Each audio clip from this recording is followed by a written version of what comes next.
Muy buenos días, muy buen amanecer.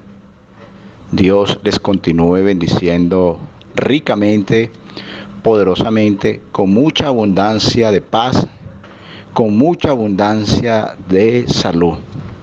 Es un placer nuevamente poder compartir con toda la audiencia, con todos los usuarias que nos siguen a través de este medio de comunicación. Es un privilegio poder compartir las ricas bendiciones de nuestro Padre Celestial. Es una bendición de poder compartir la palabra de nuestro Padre Eterno. Saludos a todos nuestros hermanos, hermanas de diferentes partes del mundo, América Latina, el Caribe, hasta allá la Patagonia. Les saluda su hermano, ministro de la palabra, Nelson Cárdenas, desde Venezuela. Saludo para este maravilloso ministerio en el cual soy parte de este equipo maravilloso. Saludo Pastor Marcelo, todo su entorno familiar, pastores, evangelistas, profetas y maestros que son parte de este ministerio. Bendiciones de lo alto. Bueno, vamos a compartir en esta hermosa mañana, hermoso día, hoy miércoles 5 de octubre del año 2022, un tema maravilloso. El tema que vamos a compartir en esta hermosa mañana es la filosofía del reino de los hombres y la filosofía del reino de Dios. Vamos a ver allí una gran diferencia. La filosofía del reino de los hombres y la filosofía del reino de Dios. Allí para ello vamos a enfocarnos allá en la carta de los Corintios. El apóstol Pablo habla allí en la carta de los Corintios capítulo 12, el versículo 1.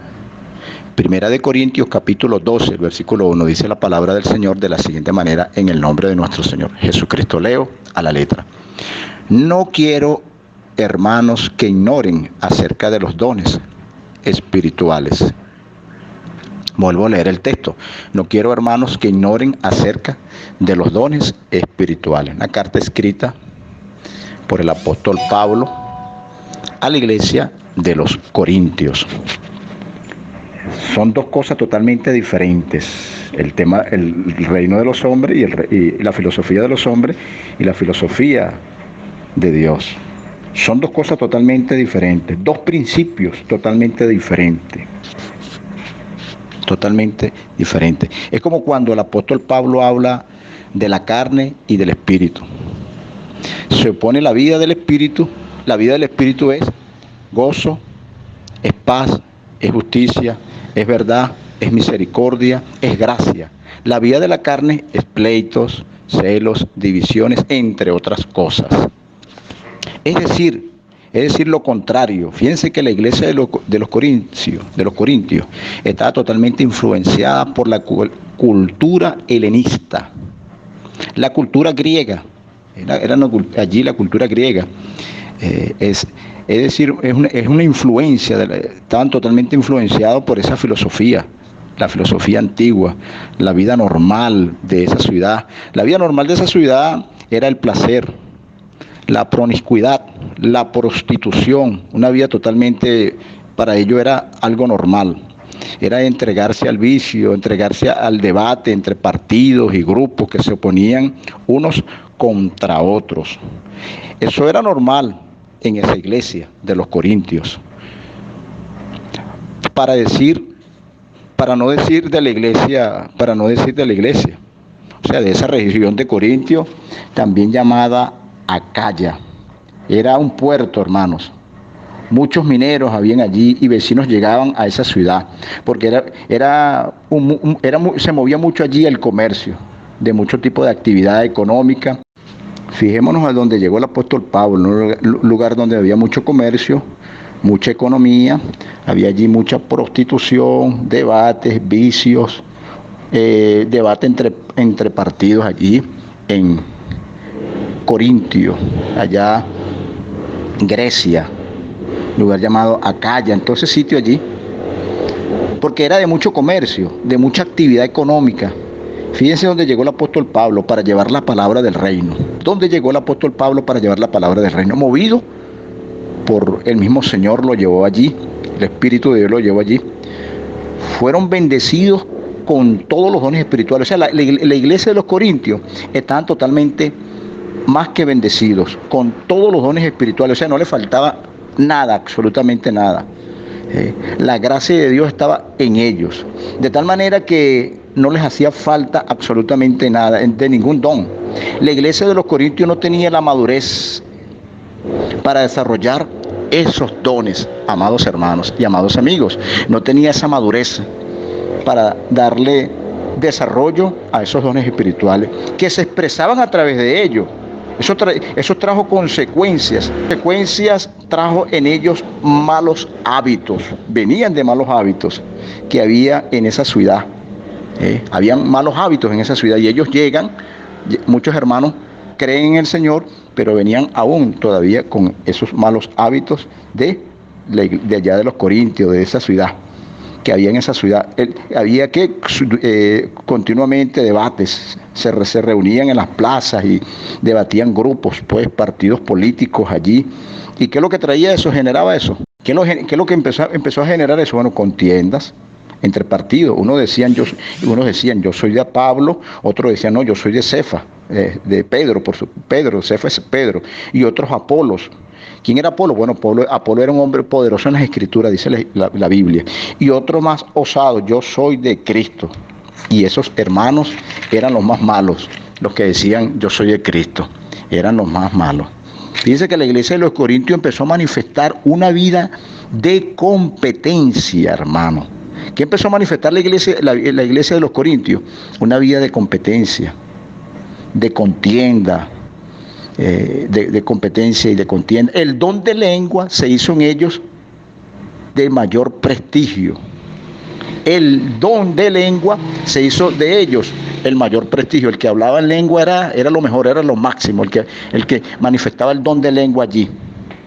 ¿Ve? El que no tenía el don de lengua, bueno, estaba mal, pues, espiritualmente estaba mal. Lo excluían, no lo veían bien, porque tenía que manifestarse el don de lengua. Imagínense la situación, el estado espiritual en el cual se encontraba esta iglesia. Tanto que se llegó que el que no hablaba en lengua se sentía que Dios no le amaba, hermano. El que no podía hablar en lengua, que no tenía ese don de hablar en lengua, se sentía que estaba mal delante de Dios. Cuando Pablo llega a los Corintios, empieza a enseñarles acerca de los dones espirituales, que son parte del cuerpo de Cristo. El cuerpo es uno solo, pero cada miembro tiene una función en el cuerpo naturalmente, amados hermanos. Ellos estaban totalmente acostumbrados a tener entre ellos el mejor conferencista, el mejor exponente, el mejor sabio. Y el apóstol Pablo sabía eso. Pablo sabía lo que estaba aconteciendo allí. Y Pablo era un hombre muy entendido, tanto que cuando lo que querían ponerle como sabio, Pablo no señor, yo no vengo a traer palabras de sabiduría humana. Yo vengo a traer el poder de Dios, porque él fue filósofo de la universidad. Pablo fue un hombre muy intelectual, muy estudioso. Los filósofos, al ver a Pablo, los filósofos veían a Pablo como un filósofo también. Era un hombre de ese tiempo, pues, un hombre muy estudioso. Pablo lo veían como un filósofo también, y tenía palabra para debatir. Pablo tenía palabra como debatir con cualquier filósofo. A los filósofos, Pablo cuando llega a ellos, llega con humildad, llega con verdad, llega con el temor de Dios, para que se viera la vida de Cristo y se viera el poder de Dios con demostración de sabiduría de Dios, y no con sabiduría humana. Llegó Pablo allí a los Corintios. Y Pablo nunca utilizó los métodos que usaban los filósofos para ganar adeptos, no para sorprender, no llegó en ningún momento para sorprender o para llamar la atención. Era con el espíritu y el poder de Dios. Los hombres buscan el poder, hermano. Los hombres están buscando ese poder. Muchos a través del dinero, otros a través de las armas, para influenciar, para intimidar. Pero Pablo llegó allí con el poder del Espíritu Santo, con la sabiduría de Dios. ¿Para qué? Para restaurar esa iglesia de los Corintios, para enseñarles, porque había allí totalmente un desorden total. Había allí muchos problemas en la iglesia de los corintios y el Señor lo lleva allí. El poder que nosotros debemos manifestar en estos tiempos es el poder del Espíritu de Dios, el dominio y mantenernos allí siempre en el dominio propio. Por eso que Pablo dice en 2 Timoteo 1:7 que Él no nos dio, dice, yo no le di espíritu a ustedes de cobardía, espíritu con E minúscula, espíritu en minúscula, el espíritu del hombre. Yo no le di a ustedes espíritu de cobardía, sino poder. El poder del Espíritu Santo, con E mayúscula, el poder del Espíritu Santo, amor y dominio propio. Es el poder del Espíritu Santo, es el que puede, el dominio propio, es el que puede dominar. Fíjense que el dominio propio en la vida de un hombre, de una mujer, el dominio propio es necesario, es importante. El dominio propio, porque el que no puede dominar, no se puede dominar a sí mismo. No es nada que el que tiene control, no es nada como el que tiene el control de sí mismo. Es más poderoso que el que controla una ciudad. El que logra controlarse a sí mismo es más poderoso que el que puede controlar una ciudad completa, que tiene una autoridad para controlar una ciudad completa. Más poderoso es el que se puede controlar a sí mismo a través del dominio propio. Muchos que quieren traer cambios, lo que quieren hacer con la idea de este sistema, muchos quieren traer cambios, pero con la idea de este sistema. Un sistema totalmente de oscuridad, un sistema totalmente lleno de tinieblas, usando el mismo poder del sistema. No es con el poder del sistema, hermano, es con el poder del Espíritu de Dios. ¿Quieres ver cambios en la familia? Queremos ver cambios en nuestra familia, que está siendo totalmente golpeada. Bueno, es con el Espíritu de Dios. Si usted quiere ver cambios en una vida, en su vida, es por el Espíritu de Dios. Si usted quiere ver cambios en una nación, es por el Espíritu de Dios. Si usted quiere ver cambios en los países del mundo, es por el Espíritu de Dios. Es que hemos dejado de creer por el Espíritu. Es por el Espíritu Santo que son transformadas las naciones. Es el Espíritu de Dios que transforma las naciones. A Pablo le fue encomendada esa misión. Dios le dijo, en ti será llevada la luz a los gentiles. Le dijo el Señor al apóstol Pablo, en ti será llevada la luz a los gentiles. Los gentiles estaban bajo el imperio romano. Tenemos que recordar eso, que los gentiles estaban bajo el imperio romano, que duró 500 años, hermano, duró ese imperio. Y fue uno de los imperios más poderosos, más violento, conocido por su ejército, un ejército totalmente poderoso, el más sanguinario de todos los ejércitos que se habían levantado en la historia de la humanidad hasta ese tiempo, porque no existían las guerras como lo han sufrido la humanidad en estos tiempos, como la Segunda Guerra Mundial, recordando la Segunda Guerra Mundial, que utilizaron máquinas de batalla. Estamos hablando de guerras que eran rurales, que eran cuerpo a cuerpo, utilizaban la espada, los escudos, por el ejército romano.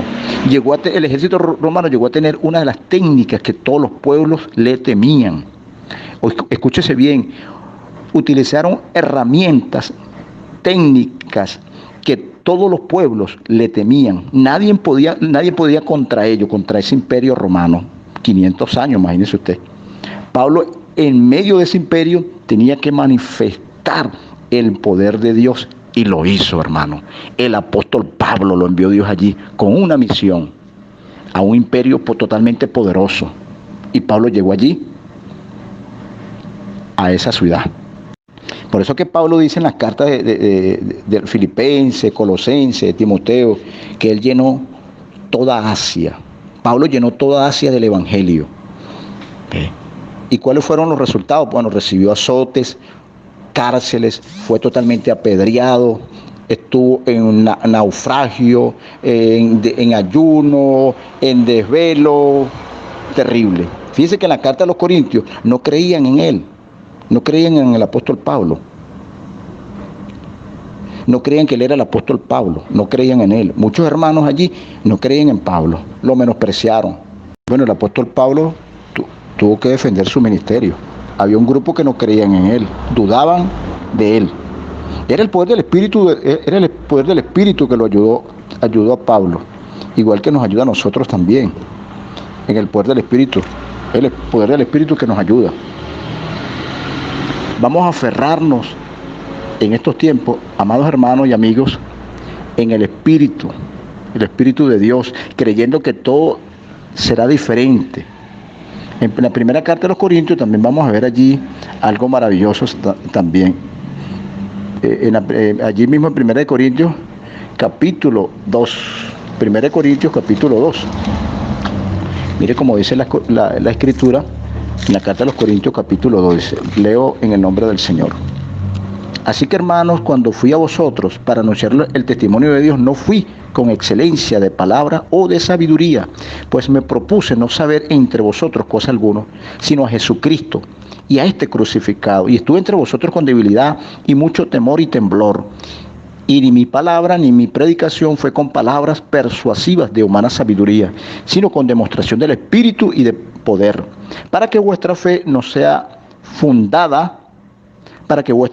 fundada en la sabiduría de los hombres, sino en el poder de Dios, dice el apóstol.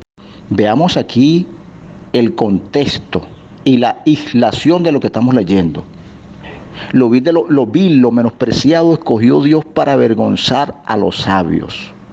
Habían hombres muy sabios, pero Pablo les enseñaba que ya la sabiduría no estaba fundada en esa sabiduría de los hombres, sino en la sabiduría de Dios. Y los hombres han seguido la sabiduría natural, terrenal, en hombres, lamentablemente en hombres que están muertos, en esa sabiduría humana, porque había muchos filósofos. Tenemos que recordar allí que había muchos filósofos y los hombres se fundamentaban en esa sabiduría de esos filósofos, que hombres que ya estaban muertos. Pues decimos cosas que dijo tal persona en el siglo XVI, otros más estaban siguiendo las directrices de los que el mundo les dijo, en vez de seguir las palabras de Dios, del Dios vivo, del Dios poderoso, que no está muerto. Cristo no está muerto, Cristo está vivo. Y Él quiere manifestarse en tu vida. Él quiere manifestarse en la vida de los hombres por el poder del Espíritu Santo. Quienes no mueren, los príncipes, los principados, quedan totalmente neutralizados, los príncipes y los principados pues, de estos tiempos. Fíjense que los filósofos decían cómo se debía de gobernar. En su mente ya estaban planeando cómo se debe gobernar a otros hombres, con una mente totalmente llena de oscuridad. Dios nunca quiso que el hombre gobernara a otro hombre. Pero los filósofos buscaron un sistema de dominio para gobernar a los hombres. Entonces pensaban ellos en su monarquía, en su aristocracia, en su democracia, en su propia república, pensando cómo dominar a los hombres, buscando la mejor forma. Pero ¿qué dijo Dios? Que el hombre domine las aves, las bestias y toda la tierra. No dijo que domine a otro hombre. Dios no dijo que el hombre tiene que dominar a otro hombre. Estas ideas de muertos están guiando a los hombres a la misma muerte, hermanos y amigos que me escuchan. Si un ciego guía a otro ciego, ¿para dónde van? Para el hoyo mismo. Para el hoyo mismo. Son ideas totalmente de muerto, hermano, donde vienen las ideologías de las nuevas manifestaciones de estos tiempos. Ideologías que vienen de las manifestaciones de estos tiempos. Esos géneros de pedofilia, lo que nosotros hemos podido escuchar y ver por la prensa y por diferentes partes en otros países, pues. ¿De dónde vienen esa pedofilia? ¿De dónde vienen? Bueno, de esos libros, precisamente, que los hombres se inspiran, que los hombres empiezan a buscar allí, y viene esa palabra pedofilia, y la quieren aprobando sus leyes, de esos libros precisamente, de esos muertos, de esos filósofos modernos, de esas tendencias, gentes enfermas totalmente, que dejaron sus palabras escritas en un libro, y ahí están siendo totalmente tomadas. como teorías políticas, públicas, y así poder destruir totalmente a la sociedad humana. Dios no es Dios de muertos, sino Dios de vivos. Los muertos están guiando a la humanidad a la muerte con sus libros, con sus conductas. Todo esto es una locura. Lo que se está planteando es sabiduría de hombres muertos. Es una forma, no es la sabiduría de Dios, es la sabiduría de los hombres. La sabiduría de Dios es pura, es razonable, que respeta la vida del ser humano. Antes la concepción, antes la muerte natural. Hay hombres que no se habían unido a una mujer. Varón y hembra los creó Dios.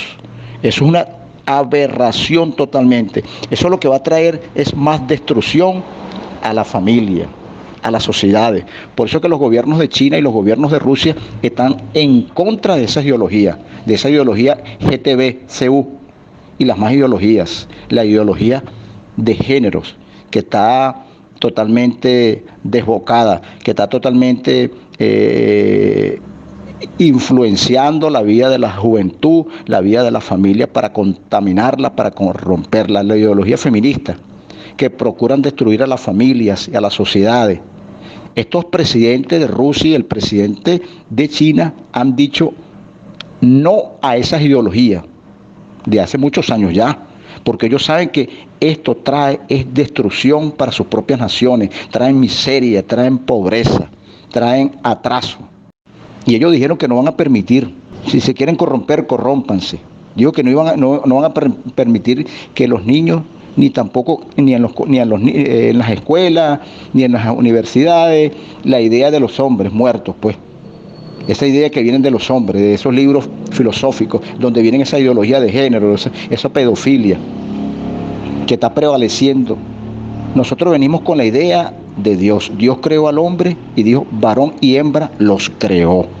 No son esos 120 géneros que están diciendo que existen. Son 2 géneros nada más que creó Dios, el hombre y la mujer, nada más, varón y hembra, los creó Dios.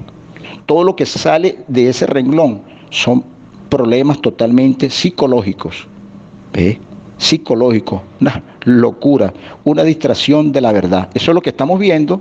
La misma genética te dice cuál es la verdad. La misma genética te va a decir cuál es la verdad. El hombre es psicológicamente diferente a la mujer. La genética te lo va a explicar claramente. No se necesita ir a la universidad para saberlo. La misma genética te va a decir, el hombre es psicológicamente diferente a la hembra. Los dos piensan de manera diferente, porque Dios los creó así. Creó al hombre diferente y creó a la mujer diferente. Hay que establecer las ideas del Dios vivo. Fíjense que la bendición es una palabra espiritual que está dentro de ti y que además es añadido de parte de nuestro Dios. El reino no se va a manifestar con políticas humanas, hermano, con esfuerzos humanos, es por el poder del Espíritu Santo. Fíjense que la misma teología de la liberación, la Biblia y la política, los que han caminado en esa dirección para traer cambios, ¿en qué han terminado? ¿En qué ha terminado eso? Dios es Dios, hermano, y punto. Dios es poderoso, Dios es el que tiene el control de todas las cosas, mis hermanos, y no necesita estrategias humanas, no necesita conceptos humanos. Dios no necesita ser estudiado, Dios es lo que hay que obedecerle. Ni la sabiduría humana, su reino está sobre todo eso. Eso es lo que queremos enseñar, hermanos. El apóstol Pablo ve la inmadurez como una carnalidad, como estaban los corintios, una inmadurez totalmente, porque habían pleitos, celos, contiendas, divisiones, muchos problemas allí. Fíjense que la palabra carnalidad viene del sarkis, palabra griega, que es carne. Y no está hablando de la carne de comer, está hablando de una carne, de conductas. El sarcástico es una persona inmadura. Pablo no estaba improvisando. Él tenía los planos, el diseño de Dios, amados hermanos. Iba a esa iglesia totalmente a restaurarla. Dios le dio los planos, Dios le dio los diseños, el diseño al apóstol Pablo, cómo iba a ser la iglesia. Hay muchas corrientes. un poco más conservadoras que miden la santidad por la ropa en estos tiempos o por la apariencia física. Tenemos corrientes más progresistas que pretenden hacer cambio constante en nuestras iglesias y creen además que el Hijo de Dios tiene que ser un apotentado, tiene que estar metido en todas las áreas y así sucesivamente. Aquí el fundamento solo es Cristo, no hay otro fundamento.